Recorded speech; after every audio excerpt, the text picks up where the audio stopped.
Impacts of globalization on income inequality. Globalization has a complex and multifaceted effects on income inequality.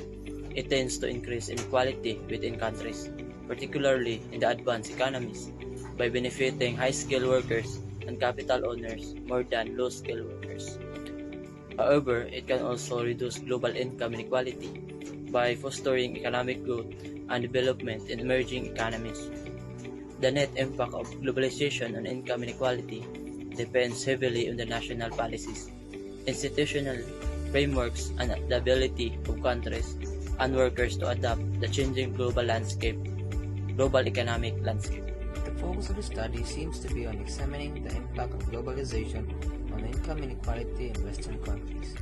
It likely aims to understand how globalization, processes such as increase in trades, investments, and technological advancement that affect the distribution of income within Western countries.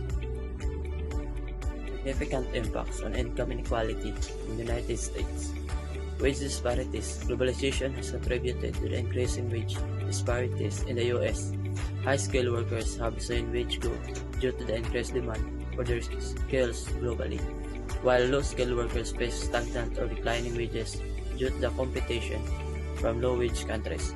In Canada, social welfare policies and progressive tax system have mitigated some of the income inequality effects seen in the U.S. Though disparities still exist. In France, strong social nets and labor protections have helped cushion the effects of globalization and income inequality.